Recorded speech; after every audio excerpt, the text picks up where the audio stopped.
Y entonces, bueno, yo siento que esta habilidad que en esa época se notaba simplemente en primaria porque no había kinder, bueno, pues me incursionaron más en el ámbito académico. Esa fue una estrategia de mi padre. Según las cualidades que te veía era donde te colocaba a Donde te florecer, colocaba. ¿no? Ujú.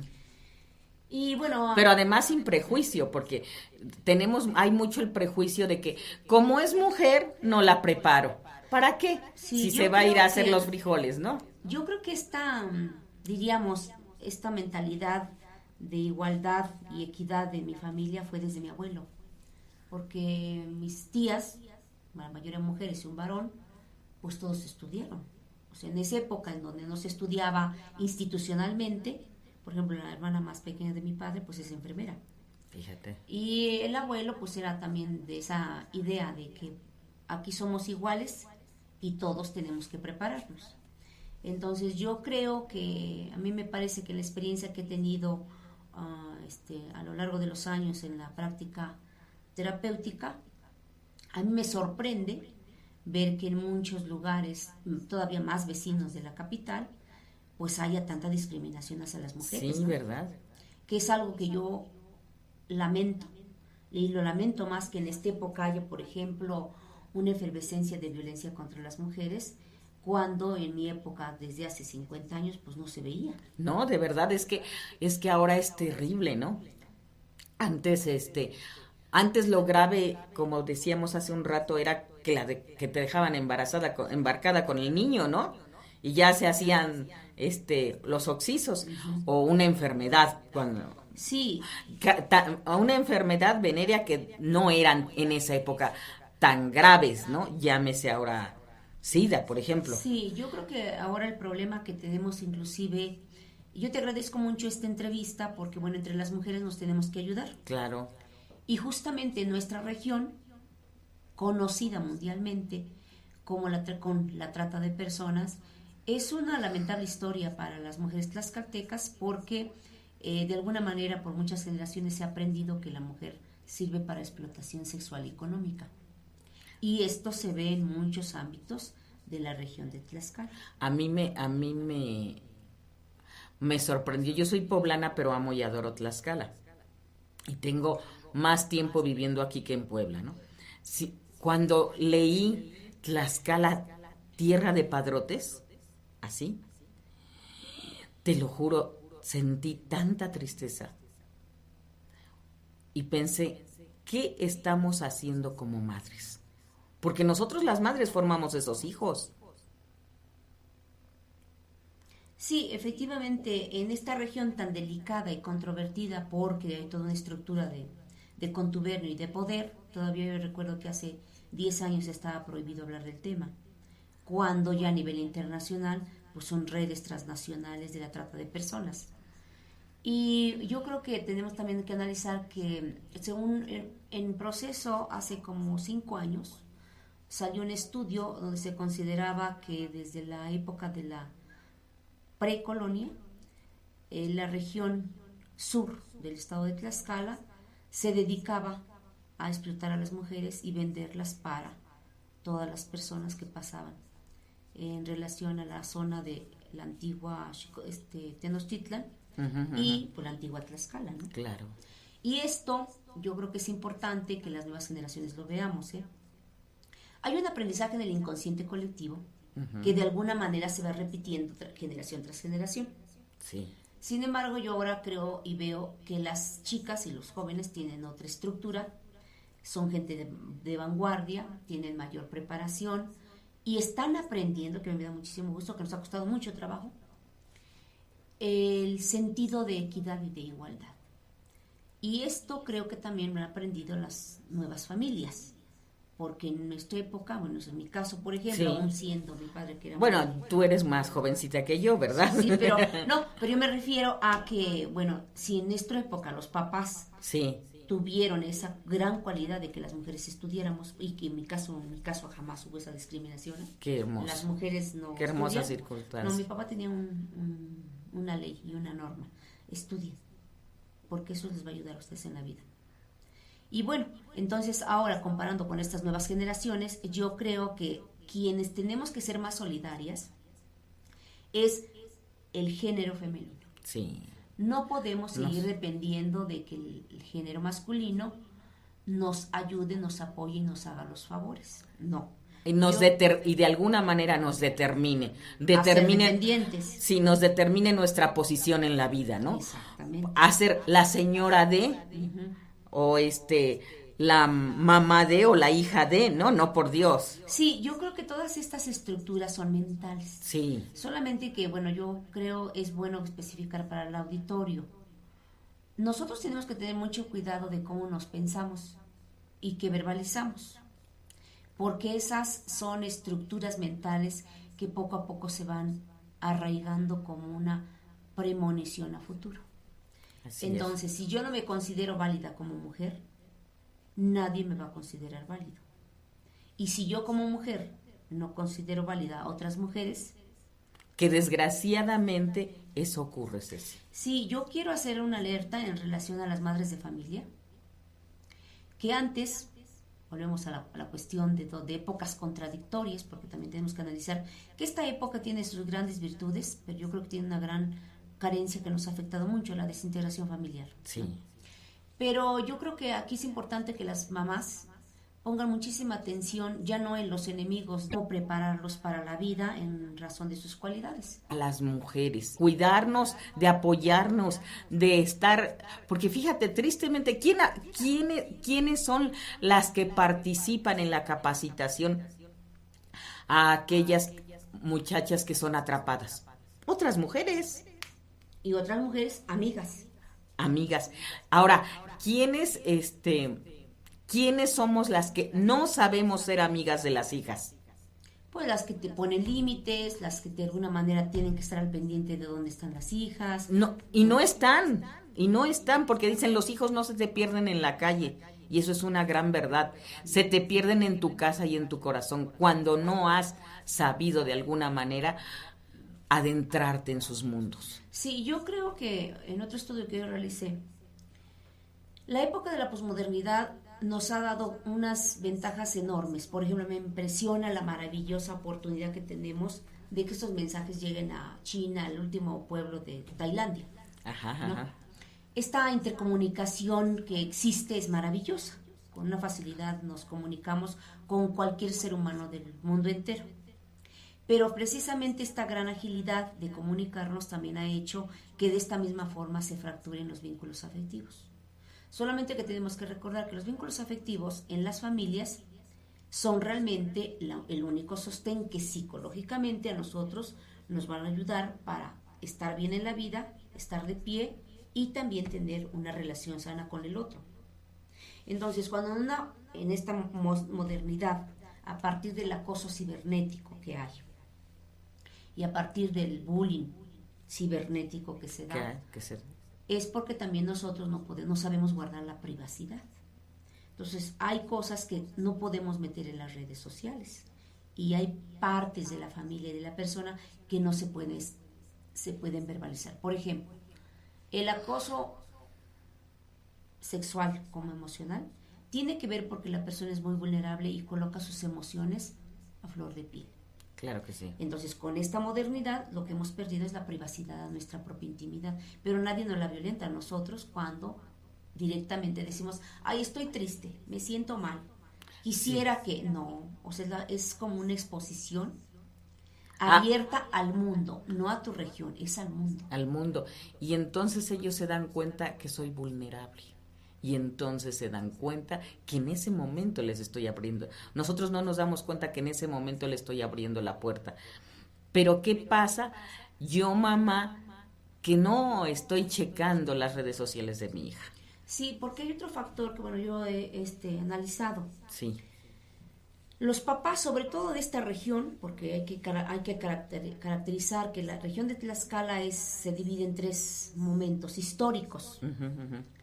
Uno que es la zona prehispánica, posnáhuatl, que va desde Santana Chautepan hasta San Pablo del Monte. Mira. Y esta región que va de Tlaxcala hasta Cacastla, el antiguo santuario de Tacacastla, ¿no?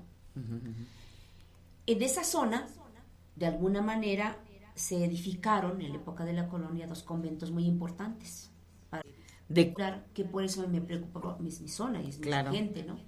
y es donde vivo. Y es donde vivo. Las personas todavía tienen una estructura yoica muy dependiente de valores tradicionales. Más porque hagan un recorrido desde los llanos de Mentequesquitla y van a ver todos los residuos históricos que hay de haciendas. Pero eso habla de nuestra historia. O sea, la personalidad se tiene que entender y está constituida de la historia, de la sociedad, de la cultura y de las formas y tradiciones y culturas en cómo nos hacen ver como personas. ¿Y a qué voy a esto? Bueno, pues que nuestras personalidades de este rumbo, efectivamente, son más vulnerables, porque son más inocentes. Sí. Y porque creen abiertamente todavía que el otro es bueno y debería, en esta creencia sí debería, pero volvemos a esta situación. Si yo abro en mi Face y me expongo al mundo, no toda la gente es de mi región. Uh-huh. Y yo soy vulnerable precisamente porque la vulnerabilidad radica en cuanto que me expongo a otras culturas de mayor dominio. Así es. Y es cierto, ¿no?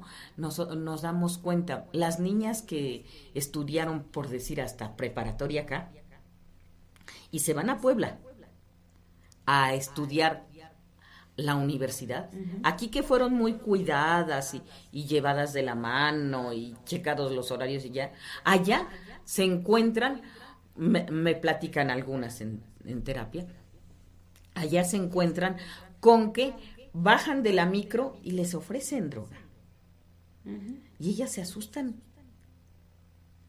O por entrar al juego, por sentirse grandes o por sentirse que con ganas de pertenecer a ese medio empiezan a consumir.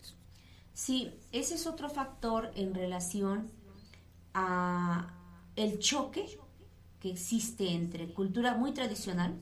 Uh-huh. Yo hablo de tres procesos, ¿no? Una cultura totalmente tradicional, otra en Japan, hasta el entonces en esta tensión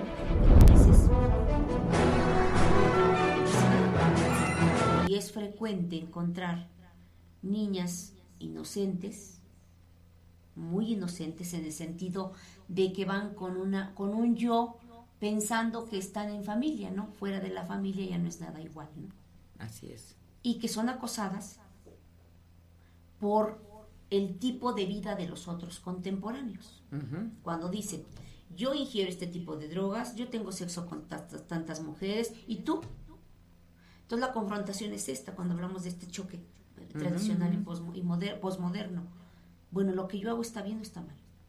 Entonces yo creo que aquí dicen, he vivido en el error. He vivido en el error. Y obviamente en esta parte de la adolescencia. A la altura con mis iguales, tengo que hacer lo mismo. No, yo creo que tenemos que aprender adultos, como niños, como adolescentes, que hay como una regla normal de la ética. Que lo que yo haga no me dañe primero a mí. Segunda, al otro que está cerca de mí y a los otros. O sea, esta regla es universal. Sí, claro. Y entonces esta regla manejarla perfectamente en todos los momentos de la familia. O sea, en todos los momentos del desarrollo de la familia, ¿no? Uh-huh. De ese ciclo vital. Y también en todos los momentos en que la adolescente, niña, adolescente, joven y adulta, tenemos que determinar. Claro. Uh-huh. Porque efectivamente la regla no falla, ¿eh? Yo creo que en derechos humanos, a nosotros en Tlaxcala nos falta mucho. Ha sido un recorrido. Yo ayer escuché el discurso del gobernador y bueno, a mí me parece que él viene de la época, él dice, ¿no?, que hay que conjugar perfectamente en Tlaxcala el ámbito tradicional con posmoderno. Así es. Pero también dice, tenemos que conjugar, y me parece que es real, la eficacia con la honestidad. O sea, estos son valores que nunca van a pasar de moda en ninguna cultura. Y yo creo que aquí tenemos que también los profesionales de la salud, como los educadores, tenemos que tener muy en cuenta esto. Tlaxcala siendo el estado, uno de los estados más pequeños, más bien el más pequeño, pero políticamente relegado, socialmente uno de los estados más divididos y pobres. Nos toca a los ciudadanos tomar conciencia de que tanto es válido el niño, el adolescente, como la mamá, como los ancianos. Porque aquí tenemos que también favorecer dos cosas. Yo me di a la tarea de trabajar mucho acerca de la salud mental. Y me voy encontrando ahora con un estudio que realizaron mis estudiantes, es que si la violencia contra la mujer era una novedad para todas las políticas públicas, en este momento tenemos que poner los ojos alertas, porque la violencia no es solamente contra la mujer, la violencia es contra los adultos mayores. Entonces esto es como una contradicción, ¿no? Porque los adultos mayores que nos dieron y que formaron, ahora son los más relegados y explotados por las generaciones modernas. El famoso sándwich, ¿no? Que nos toca, bueno, a mi generación, a muchas generaciones, nosotros fuimos hijos obedientes de padres que imponían su disciplina. Exactamente. Uh-huh. Y luego ocurre que por el otro lado somos padres obedientes de las famosas generaciones X y Y. Sí, sí, exactamente. Uh-huh. Ajá. Y entonces, ¿qué pasa? En esta parte, obviamente yo ya tengo más de 60, pues sientes ese cambio, ¿no? O sea, los papás que todavía de alguna manera limitan, y los hijos que limitan también, ¿no? Sí. Y si no hay esa identidad clara de quién eres. Uh-huh. Bueno, aquí hay otro factor que también en las nuevas generaciones se nos olvida. Porque miren, Tlaxcala y en muchas partes de México, lo que nos pasa esto es muy arcaico. Por ejemplo, el alto nivel de violencia visual que todos los días transmiten los medios de comunicación no está permitido, no debe estar permitido. ¿Por qué? Porque es la retroalimentación constante de niños, adolescentes y adultos que vemos la televisión. Así es. No podemos decir, yo no la veo, porque sí la vemos. Claro.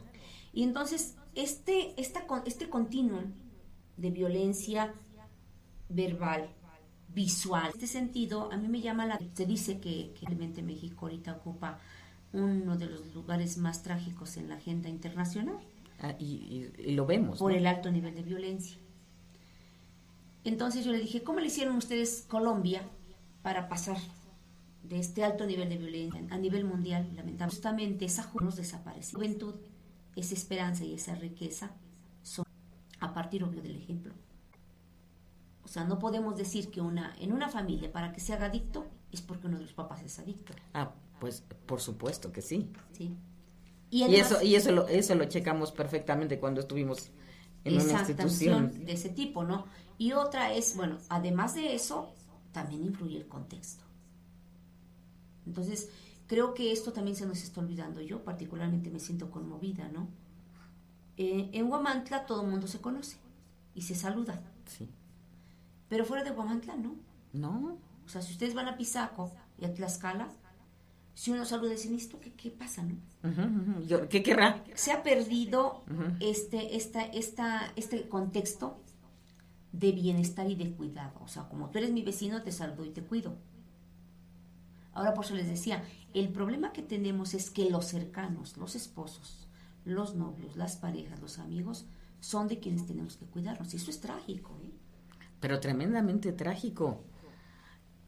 Y tremendamente trágico y grave. Porque, como tú decías, además, todos ellos influidos por, en alguna medida, las mamás, porque hay mamás cañonas, ¿eh? Sí, efectivamente. Las hermanas. Y desgraciadamente las tías y las primas.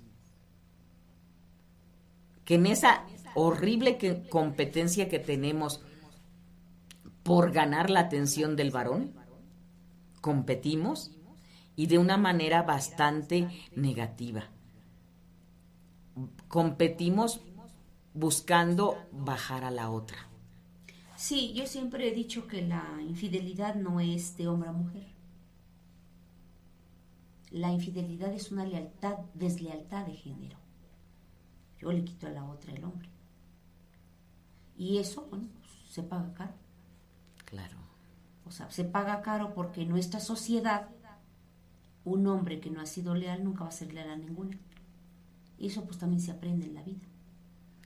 Y entonces nosotros, por construcción de deslealtad hacia nosotras, tenemos hombres desleales que están, ahí están los famosos mantenidos, vividores, ¿no? Que ya están buscando a ver quién le da más, ¿no? Y que además ahora el perfil ya, es que esto es muy interesante para las jovencitas. Un joven ahora busca juventud y profesionista y que trabaje. Uh-huh. Y es al revés. Sí. Uh-huh. Sí, ya valemos por lo que podemos dar. Sí, valemos valemos por la producción en relación al consumo. Uh-huh. Porque realmente lo que tú produces lo va a consumir el otro y te consume a ti, que eso es algo que no hemos alcanzado a ver. Sí, que desgraciadamente no lo observamos con claridad. A mí me parece genial esta parte que platicábamos, ¿no? Que te decía yo, Ceci, ¿y qué has decidido en esta relación, no? Uh-huh. En esta relación con el hombre, ¿no? Y ves que te decía, pues yo no entiendo que pueda haber un hombre con el que tú pudieras hacer pareja, o sea, que fueran parejos, ¿no? Porque es difícil que alguien haya logrado a estas alturas el nivel académico que tú tienes. Sí, yo creo que en este sentido, me parece que padecemos de lo mismo las personas que hemos incursionado como opción de vida uh-huh. y como estilo de vida a la academia. No porque no nos gusten los hombres, no porque tengamos rechazo a los hombres, es porque dentro de la competencia académica, pues uno siempre tiene que trabajar y posicionarse. Y entonces esto te hace que o tienes que vivir para poder estar a la par con tus colegas, trabajar más. Sí. Pero también lo que es muy triste, al menos a mí me ha pasado, es que en Tlaxcala, porque no puedo generalizar al país, porque por ejemplo la región del norte es otro nivel, uh-huh. Es como un hombre tlaxcalteca nunca te va a perdonar el éxito. Y esto tiene que ver porque desde también, volvemos a la formación, no aprendió el niño a que todos somos iguales y tenemos la misma posibilidad de correr. Uh-huh. O sea, todos tenemos una meta, pero todos podemos correr. Claro. Y entonces, uno de los aspectos que yo siempre que termino una investigación me quedo en mal sabor es el rol masculino del hombre tlaxcalteca no aparece. Una, porque no se hace cargo de los hijos. Uno, porque no se hace cargo de la familia, porque no se hace cargo de su rol que le toca. Y porque regularmente el varón tlaxcalteca tiene varias rupturas, ¿no? Entonces, esto creo que tiene que ver mucho con algún especialista que marcó muchísimo tiempo y se pensaba que ya estaba en desuso. Uh-huh. Manuel Castells hace un estudio y dice que la lacra de América Latina viene siendo la estructura machista. Pero en México tenemos que volvernos al origen. Nuestro problema es que es histórico. O sea, en México el machismo es histórico. ¿Desde la colonia? ¿O desde antes? La colonia, no, desde la colonia. Porque no entiendo que antes pudiera haber sido, ¿no? Yo entiendo que antes en el México precolombino la mujer tenía un papel importante, ¿no? En el México precolombino la mujer tenía un papel importante y de mucha valía. Sí. O sea, creo que eso es importante que lo recalquemos. La valía de equidad tenía que ver con que todas las actividades que hacía la mujer precolombina eran válidas en reconocimiento de la tribu. Pero también tenemos que aceptarlo. Vivir en España y es marcadamente el machismo y otra, el desprecio y racismo hacia Iberoamérica, como ellos nos llaman, ¿no? Y yo he considerado el término precisamente porque tiene mucha connotación. Sí, claro. Que Iberoamérica sigue siendo una colonia europea y les digo no. México fue una colonia española. Pero algo que le aprendimos muy bien y que es vergonzoso es la violencia de género y el racismo. Yo creo que esto a nosotros nos debe de hacer muchísimo ruido en Huamantla, por ejemplo, que es una ciudad muy racista. Sí. Y muy dividida por clases sociales, que tiene que ver con una cuestión histórica. Es una cuestión histórica, no es una cuestión de prejuicios. Es una cuestión histórica y que obviamente ha dado pauta para que el machismo sea histórico a partir de la colonia. Y yo digo que como países en proceso de desarrollo hay muchas cosas que nos llegan tarde, porque todas las políticas públicas que se han hecho en otros países, para América siempre sigue siendo una lacra el machismo. Yo recuerdo que el primer mensaje que la primer ministra alemana le dijo a Trump, uh-huh, que me parece que son palabras totalmente desconocidas en una estructura machista muy marcada del estadounidense, le dijo, sí, nos vamos a comunicar en el marco de el respeto, la democracia y los derechos. Y bueno, amigos, pues con esto cerramos tu programa Olivia te escucha en este momento y vamos a escuchar unos comerciales. Operadora Aley, SADCB. Somos una empresa privada dentro de hospitales médicos y quirúrgicos. En Sanatorio Dr. Francisco Macías Alonso, ofrecemos servicios médicos profesionales para el diagnóstico y tratamiento de enfermedades en nuestros pacientes. Estamos ubicados en Avenida Libertad Sur, número 107, en el centro de San Martín Texmelucan, Puebla. Contáctanos al 248-48-40-4145. Sanatorio Dr. Francisco Macías Alonso.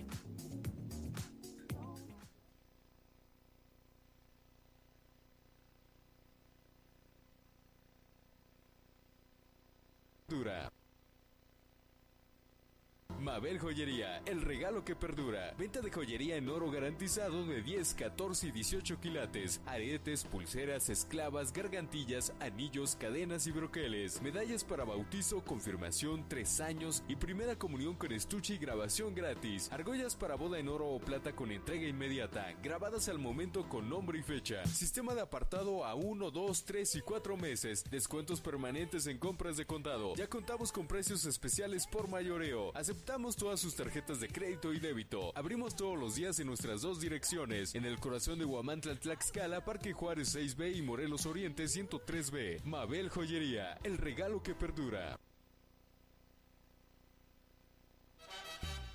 Autotransportes Tlaxcala, Pisaco, Huamantla, la mejor opción para viajar al destino que tú quieras. Contamos con las más modernas unidades para que viajes cómodo y seguro. Además te brindamos un servicio cálido y amable para que tu viaje sea confortable. Si vas a viajar, piensa en tu seguridad, comodidad y en el mejor servicio que solo ATA te ofrece. Autotransportes Tlaxcala, Pisaco, Huamantla.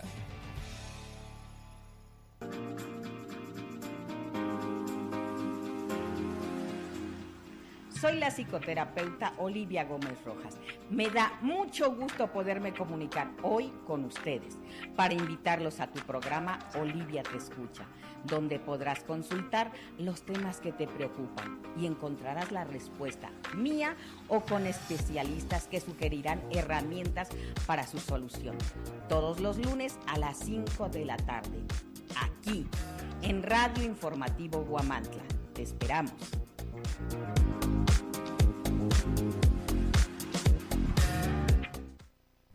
Y continuamos, Ceci. Bueno, ¿qué más? Toda esta parte, ¿no? Toda esta parte de violencia que en algún momento nos va haciendo daño. Porque no solo lo violentados que estamos, sino que tendemos a violentar. Y violentar a todos, ¿no? A los niños, a los adultos mayores. Pero ¿qué tal a los migrantes? Bueno, yo creo que volviendo a esta parte hay una cláusula en psicoanálisis que dice la identificación del yo padre es positiva y es cuando el niño dice yo quiero ser como mi papá, pero el niño en su idealización solamente ve la parte buena de papá y cuando es negativa el mismo niño lo justifica. Pero la otra es cuando el niño se identifica con el padre agresivo, contrario al padre positivo, y entonces el niño tiene un referente de defensa. Es no voy a ser como mi papá, voy a ser peor que mi papá. Y a esto me refiero cuando vemos que efectivamente a nosotros los psicólogos nos toca mucho trabajar la parte de las heridas, ¿no? Sí. Y yo como ciudadana mexicana, creo que una de las heridas que veo constantemente y que por más que se hace promoción, se da a conocer, es más, el mismo a nivel internacional, México ha sido muy castigado por la discriminación con nuestros hermanos centroamericanos.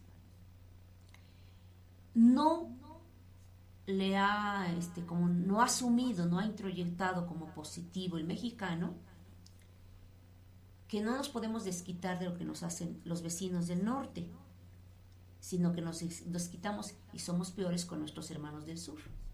Desgraciadamente. Yo escribí un artículo que así se llama, Si el norte fuera el sur, retomando Arjona, y yo le anoté, si el norte fuera el sur, seguramente las miradas estuvieran en el sur. Porque todos los mexicanos, los centros de investigación del norte, trabajan la investigación de la migración del norte, no la migración del sur. Y yo en base a eso me he dado la tarea de estudiar más la migración.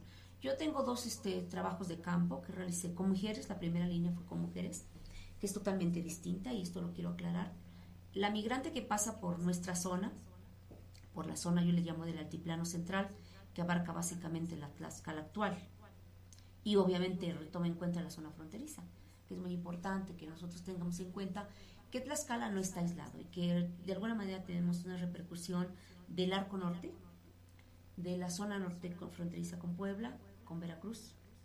Así es. Y esto hace que efectivamente para la migración que viene del sur, Tlaxcala sea un lugar de esperanza, pero también un lugar de trauma.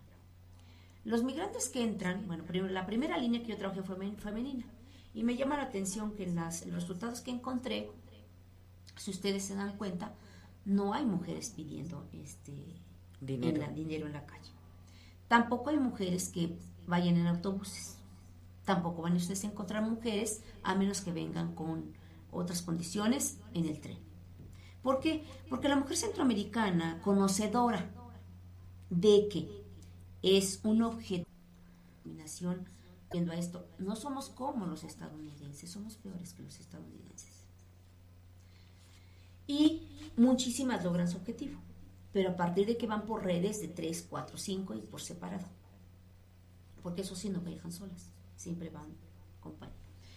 En tanto que la otra parte que investigué y que publiqué este año es la zona de los cómo vienen y en qué condiciones de salud mental llegan los migrantes a Tlaxcala. Bueno, nosotros hablamos que el perfil del migrante que viene en el tren, a los que yo me refiero, es el ciudadano más desclasado de Centroamérica que no tiene para un pasaje y que él piensa que se viene ahorrando, porque además atraviesan varias fronteras, que es desde Santa Lucía, Guatemala, el Soconusco, Chiapas, y entran hasta llegar acá. Todos los que mexicanos, americanos, el crimen organizado, que dicen ellos, bueno, nosotros decimos, porque ellos dicen que son zetas, pero nosotros tampoco nos podemos clarificar que son zetas. Y la policía. Pero también ellos dicen, bueno, venían vestidos de policías, pero nosotros no podemos saber si eran policías. Claro. Entonces, desde que ellos llegan a Tapachula, el Soconusco, son acosados por estos tres tipos de criminales. Sin embargo, en estos vulnerables, en todo el mundo, porque la migración es un movimiento mundial, siglo, los más, porque siempre voy como investigadora y como estudiante a las áreas que voy realmente para el ámbito educativo.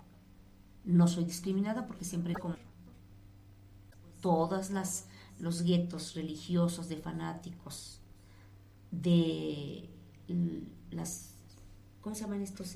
Pues durante todo el trayecto. Por lo menos en Apizaco estamos tranquilos 2 días. Qué bueno. Uh-huh. Pero salen y la forma de mente es muy distinta. Sí, así es. Entonces lo que para nosotros puede ser violento, expresarlos verbalmente y corporal a nivel le llaman ellos, que podríamos decir nosotros están en tercero de primaria. se están haciendo ya en esto. Si nosotros no somos conscientes que los que pasan por aquí, los tratamos de esa forma. Le hacemos eso y peor, ¿no? Entonces yo creo que yo invito a la ciudadanía a que consideremos, es como incoherente, porque si Tlaxcala es católico, no es posible que se trate tan anticristianamente al migrante, claro. Partiendo de eso, de que somos católicos, ¿no? Así es. Pero si no fuéramos católicos y fuéramos simplemente ciudadanos ateos, tenemos una responsabilidad. Tratar al otro es tratarlo como ser humano. No porque sea... ¿Cómo te gustaría que te trataran? Nada Sí. más, ¿no? Y no, además, no es porque sea migrante. Es porque es ser Es humano. porque es ser humano. O sea, no hay otra ley. Claro que no sí. se modifica la ley. Ujú. Y también, por ejemplo, si fuéramos ateos y no creyéramos en nadie, bueno, simplemente porque es un ser humano que tiene la misma posibilidad y los mismos derechos. Y ellos dicen, nosotros no venimos a robarles, nosotros vamos de paso. Entonces yo exhorto a que para nosotros esto sea un paso que por lo menos le demos serenidad y tranquilidad de que la contención del mexicano, que es muy fuerte, se las podamos dar a ellos, que vienen de estructuras familiares muy deterioradas. Y bueno, háblanos de esa contención del mexicano, por favor. Bueno, yo creo que efectivamente la parte, decíamos, bueno, la parte cultural negra ya la hemos mencionado, pero algo que a mí como cultura mexicana y nos identifican fuera es, ¿por qué el mexicano, eso me llama la atención, por qué el mexicano fuera del país es muy cotizado, por ejemplo, en investigación? Uh-huh. Los mejores ayudantes de investigadores son mexicanos, igual más bien los colegas investigadores buscan colegas mexicanos. ¿Por qué nos hacemos disciplinados o por qué nos hacemos tan apegados a la ciencia fuera de México? Yo simplemente digo, porque es un modelaje. Entonces, así como aprendemos a ser distintos fuera, lo que a ellos les llama la atención es que el mexicano tiene una gran garra cuando se propone las cosas. Y yo sigo diciendo, la contención nuestra del mexicano es de la familia. O sea, nosotros podemos decir, y ahora que es posible viajar a Marte, iremos a Marte con la expectativa y con la paz interna de que atrás de mí está todo un muro de contención que no van a borrar la discriminación racial de ningún país, de lo que me ha dado mi madre, mi padre y mi familia. Y si miro hacia atrás está mi abuelo, mi abuela y mi familia. Con esa parte amorosa, con esa parte que me permite ser mirado con amor. Y claro, ¿no? Pues yo digo en las familias... Con respeto, con cariño. Pero yo también creo que esta contención emocional tiene mucho que ver cuando el papá te dice, no te lo dice, pero te lo hace sentir. Yo creo que tú eres capaz. Yo creo que tú puedes. Entonces, esa es la parte buena y formidable que tenemos como familia mexicana. Que crean los papás en nosotros y nosotros creer en los papás. Así es. Entonces yo creo que la desilusión amorosa se da cuando dice, yo te creía capaz y no diste eso, uh-huh, para lo que yo te formé. Sí. Entonces la contención emocional, efectivamente. O como lo dicen en términos rancheros, si me gustabas para más. Exactamente. Es esto, yo creo, en nuestro contexto, de esta región particularmente, nosotros tenemos que erradicar la dependencia gubernamental que se hizo, ¿no? Uh-huh. De los programas de gobierno y que se hace, por ejemplo, de todos los programas de gobiernos que hay.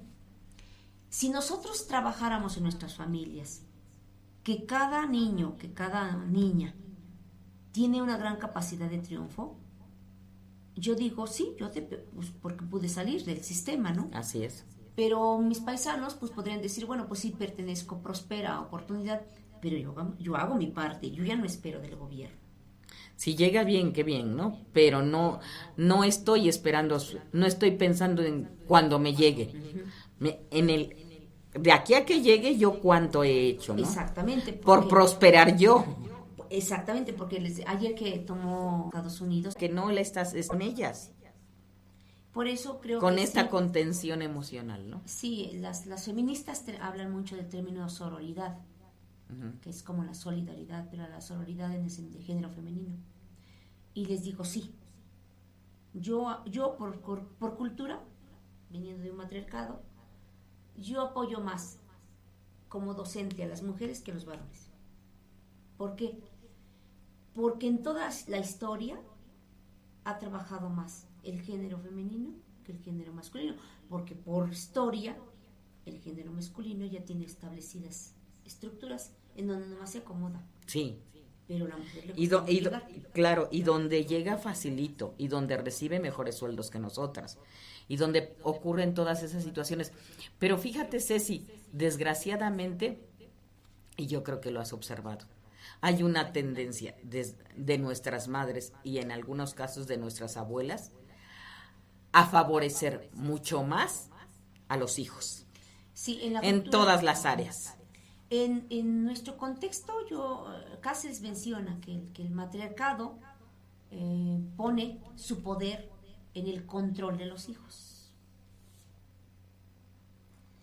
Y el patriarcado que se ha ido perdiendo es también porque la mujer no le da chance, no permite que el hombre entre. Se desarrolle. Y que haga su parte. Porque en el momento en que yo no le exijo, entonces yo no hago que él entre. Sí, yo creo que te es muy conocido, muy conocido, muy cercano en muchos lugares, en muchas familias, que la mamá hereda con mayor beneficio al hijo varón.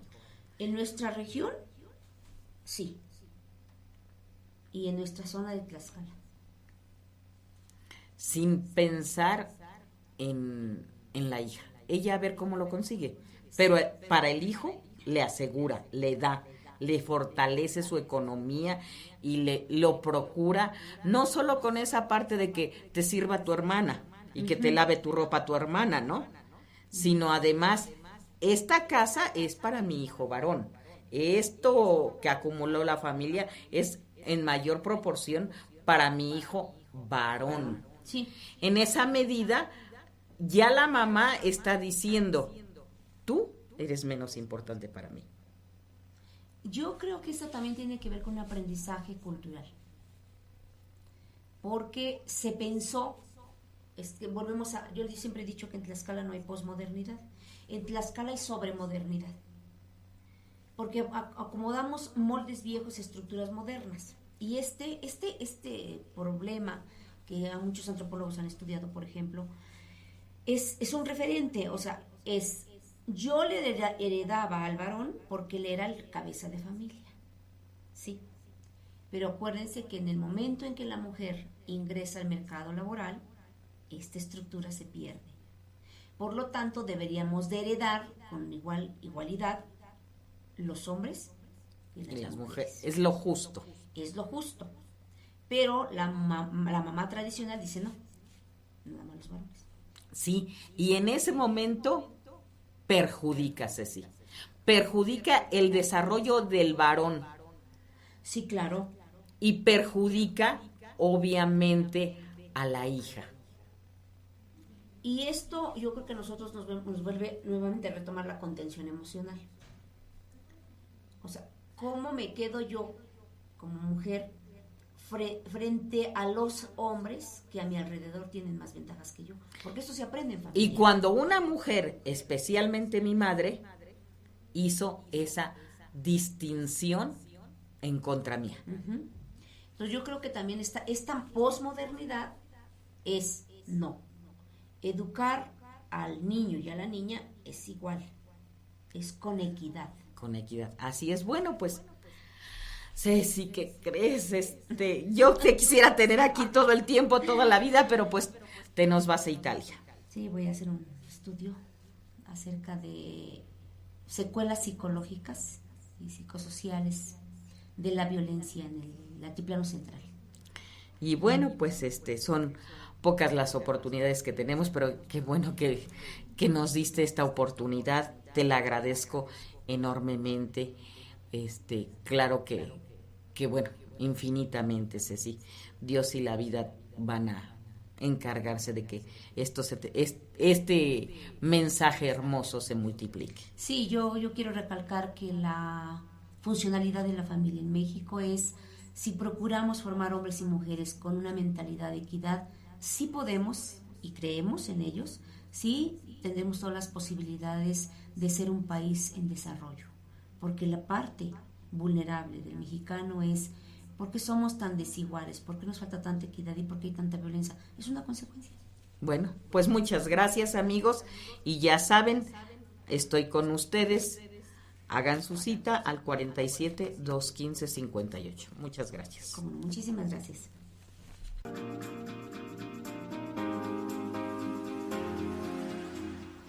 Soy la psicoterapeuta Olivia Gómez Rojas. Me da mucho gusto poderme comunicar hoy con ustedes para invitarlos a tu programa Olivia Te Escucha, donde podrás consultar los temas que te preocupan y encontrarás la respuesta mía o con especialistas que sugerirán herramientas para su solución. Todos los lunes a las 5 de la tarde, aquí en Radio Informativo Huamantla. Te esperamos.